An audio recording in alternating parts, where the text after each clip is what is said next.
Hey YouTube, I apologize for the lighting. Once again, I'm on my couch. It is a really bad time of day because the sun is shining right through, and I am a hot mess because I have been cleaning all day because my husband stayed home so that I could get some stuff done. We're having people over for dinner. I totally shouldn't be making a video. I should be cleaning my house, but my house actually needed more than a cleaning. It actually needed a lot. Like I needed to take things out and put them back because things had gotten really unorganized. And first of all, when I had my miscarriage, I lost a lot of time. When I was on bed rest, I lost a lot of time. And we happened to have foster kids for the first time ever. And well, that was just more than I thought it would be. That was a huge ordeal. And if anyone's interested, I will make a vlog on foster parenting. It was something we always thought we wanted to do. Then we did it. We were like, holy cow, never again. We did reunite them with their parents, and that was fantastic. But yeah, never again. So anyway, please don't think that I am too upbeat and that I don't take miscarriage seriously. I truly do take it seriously. And but I just wanted to tell my story because it is interesting. I'm sorry, it looks like I'm wearing a halo because of the sun coming in through the thing behind me, but goodness, between the dogs, the cats, and the kids and everything, there's just nowhere to go but here. So, and I just hope you appreciate my 1970s butterfly shirt that I'm wearing to clean in. Anyway, okay, so I'm actually going to get serious because a couple months ago, I found out that I was pregnant. My husband and I thought we were done. We have 4 boys, 10, 6, 3, and 4. My last 2 are a year apart. And so we thought we were done. We found out I was pregnant. We were super excited, but from the moment I took my pregnancy test, the line was really light, and that of course can be normal if it's super early. So it could probably be normal even if it's not super early, but for me it's not normal.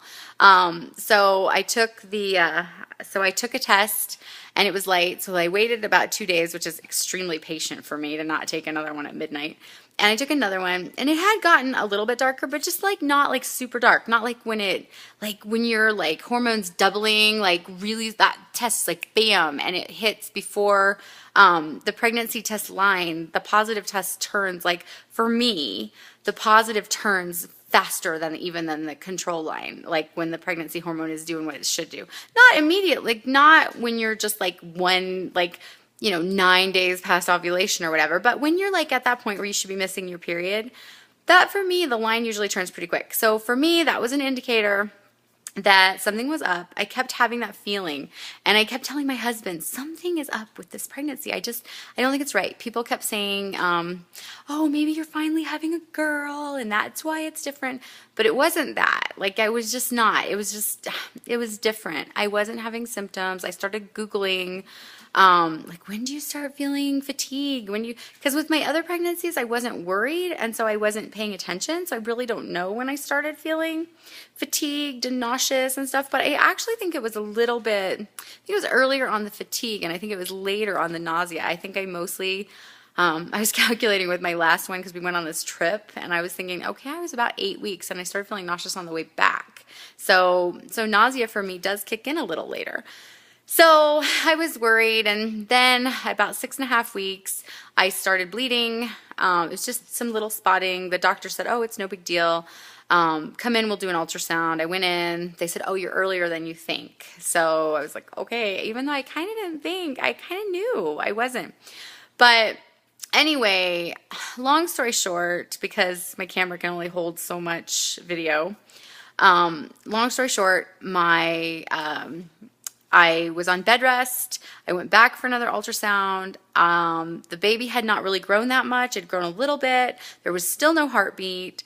And but my HCG was still going up enough that the doctor didn't want to he did not want to induce a miscarriage until he was 100% sure. So ultimately it went all the way to 13 weeks. And then at 13 weeks, my HCG started to drop, and there was no heartbeat, and they put pills behind my cervix that actually made me miscarry. They said it would happen within 24 hours. It literally happened as I was leaving the doctor. I started cramping and passing and when I passed the fetal tissue, it was literally, it was not, yes, it was a baby, but it was not like a formed baby. There was definitely something wrong. It had stopped growing. It was not a 13-week fetus. So that's my story. I was sad, but at the same time, I had known. And I don't know if my peace came from women's intuition or if it was just a gift to have the peace, or if it was just one of those things, because I will tell you, some amazing things happened from my miscarriage. I met some amazing people, and these people made a difference in the lives of other people that I know. And in some way, it brought me peace to feel like this baby helped to help other people. So, but now I'm pregnant again, and it's just been, gosh, like 6 weeks since my miscarriage. And so obviously that's fantastic news.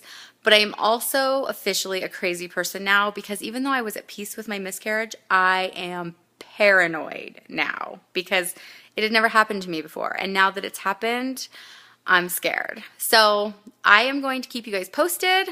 I'm going to do another vlog about pregnancy test progression lines.